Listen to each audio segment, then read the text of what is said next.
Morning breaks. They always said I was over the edge. And now I really am. I'm over the edge.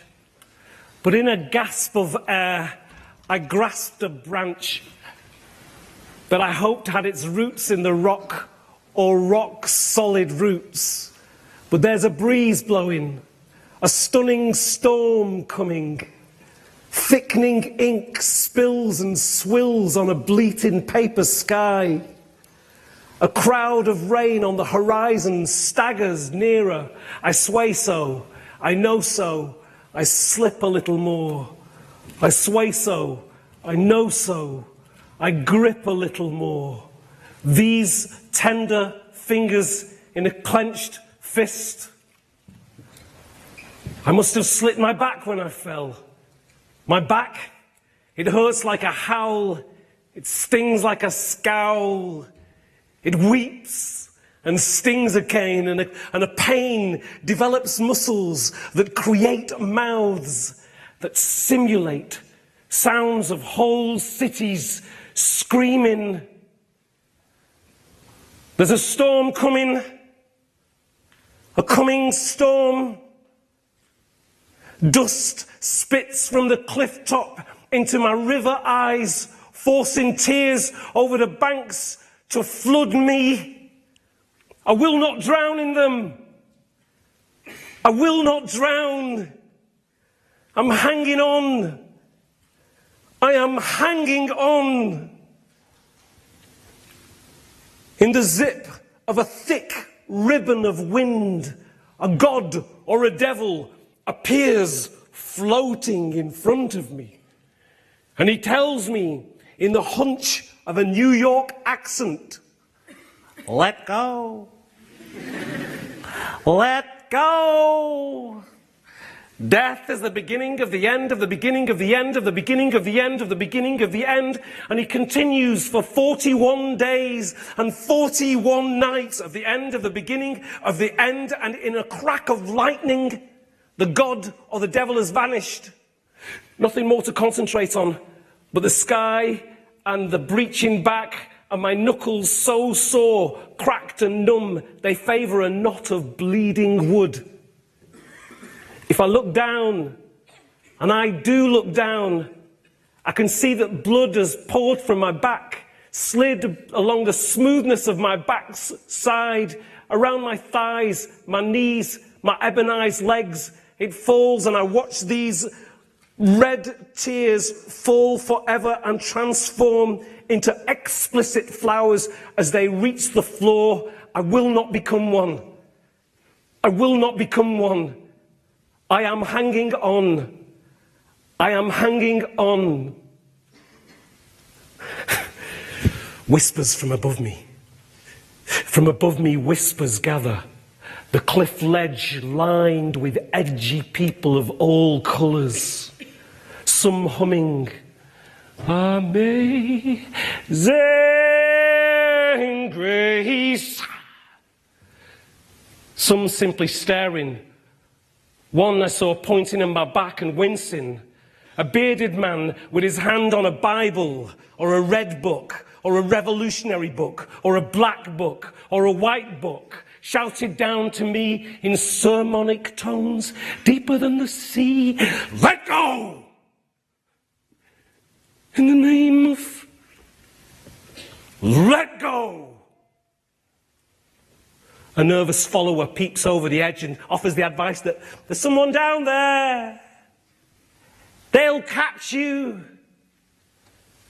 And before I get a chance to answer them, they erupt into a sky-shattering, someone's crying loud. Let go. Someone's crying loud. The harmony of their collected voices woke the spirit of the sky, and they threw crosses at me. It's raining crosses. I look down past my feet, a devil or a god, a man the size of the peas, mouthing the words up to me, let go. Nighttime was approaching. Breathless, I whispered, I will not fall, never have, never will not fall, never have, never will not fall. And as quick as they came, it's as quick as they were gone. But I'm hanging on, I'm hanging on, I'm hanging on throughout darkness and fear until sunrise and the stillness of morning breaking. I was a silhouette hanging from a branch against the chalky cliff, only the sound of my breaking back and the moaning sky for comfort. The storm retreated to the horizon to recollect. Even the sea tried to throw off its reflection. And I listened more to the tearing of my back flesh as I hanged, to the flapping wet skin of my black back as it hanged. Tears painted salt veins on my ebonized skin. As that stark sunlight skidded across a bloodied sky, I swear there I sensed the presence of two symmetrical shadows descending. They seemed to push back the clouds. I could see them in the corner of each of my eyes. They pushed warm air into my face, magnificent wings, and my chest expanded with air, new muscles, new spirit and new air, and there, with not a soul around me, I unpeeled my tender fingers from that dew-drenched branch. And finally, after years, I let go. Why? Because I was growing wings all the time. And I can fly.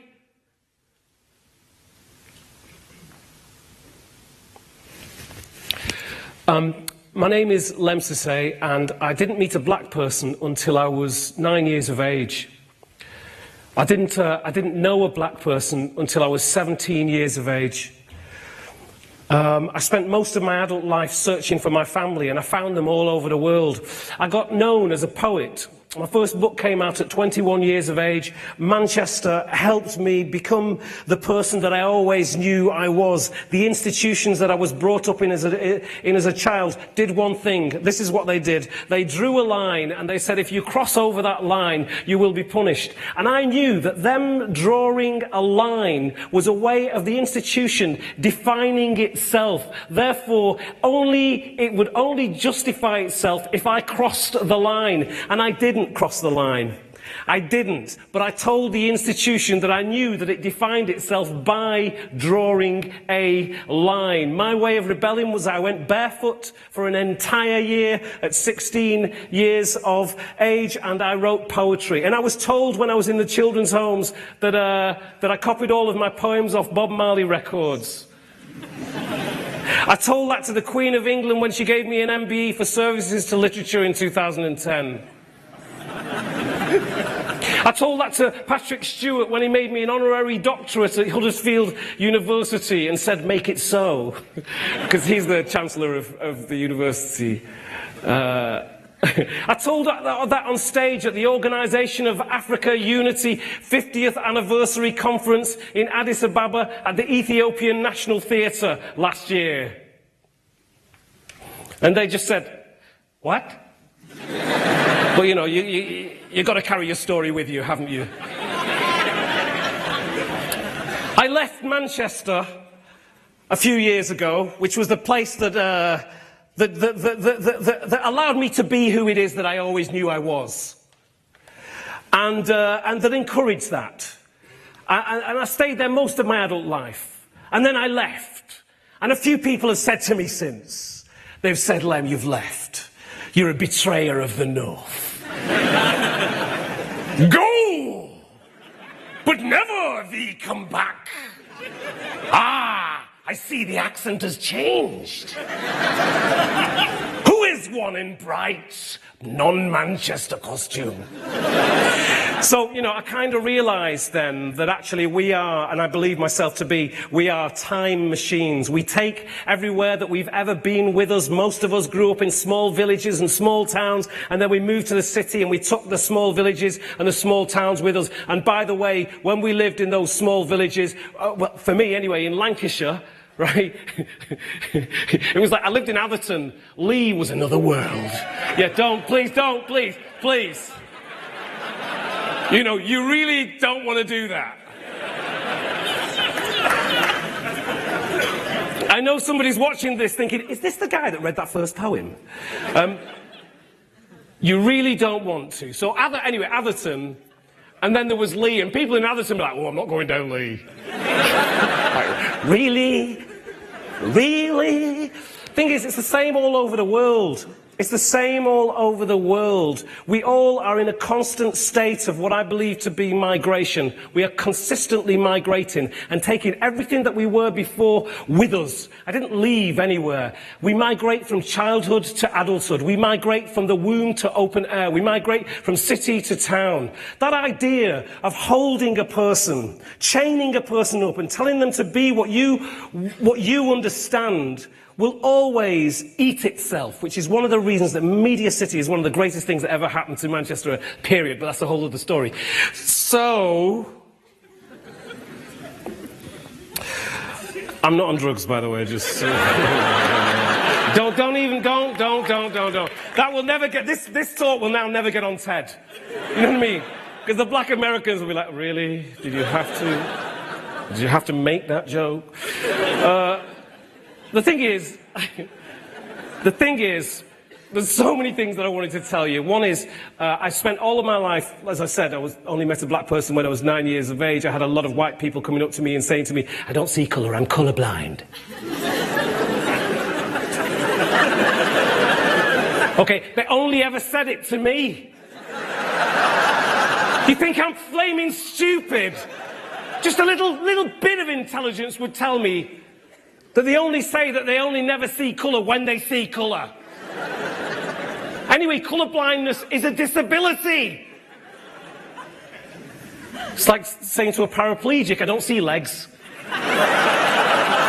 Mentally, I'm a paraplegic. Really? And then there's not just that. You know, you're not black. I say I'm a black man, you're not black. You're a human being. Really? Really? I say I'm a black man and you say you're not black, you're a human being? And you don't think that's patronising? If a woman says to me, I'm a woman, and I say to her, no.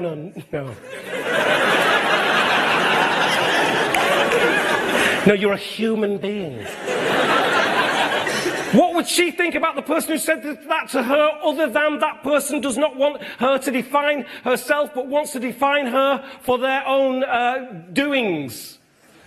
Jeez, la freaking wheeze. I don't see colour. I'm colourblind. No, we're all human beings. Justice. Anyway, just want to say that all family is a group of disputed memories between one group of people over a lifetime, and I only know that because I never had it, and therefore we are a collection of memories, and therefore about 2 months ago I set up the Christmas dinner. And it's going to happen in Manchester, and it's for care leavers, because our experience of being in care happens after it. I spent most of my Christmases and most of my birthdays in Manchester weeping at Chorlton Water Park. And because I was reminded of the memory of everything that I didn't have. We are a collection of memories, which is why we are essentially time machines. And I'm very aware that Christmas, if you've been brought up in care, can be a very dangerous time. And so we've set up a crowdfunding campaign. We've raised, over the past 6 days, the people of Manchester and Britain have raised about £4,000 and £5,000 in total. We've been given, from the northwest of England, organic turkeys. We've been given presents. We've been given We've been given organic vegetables. We've been given an incredible secret location venue in Manchester. I've got together 12 incredible professionals from the Northwest who I said, all I want from you is that you have a can-do attitude and we can make this happen. And we can. So if you set your mind to make a difference, you can make a difference. I didn't know that my name was Lem until I was 18 years of age and the social services deemed it important to give me my birth certificate. I found out when I was 21 that in Amharic, which is my mother's language in Ethiopia, my name Lemn, thank you, means why. The question why. I found that out at 25 years of age after having published at least 2 or 3 books. I was and am meant to be the person I am, doing exactly what it is that I'm doing, and I'm honoured to have met some incredible people here in the northwest of England and everywhere else in the world that I've been, actually. And I think that I'm going to take this opportunity to say, for the Christmas dinner that is happening at a secret location in Manchester for about 45 care leavers between the ages of 18 to 25. That part of the reason that I did that is because I can have the Christmas too. Thank you. Good night. Bye. Bye-bye. Ciao. Rock. Thank you.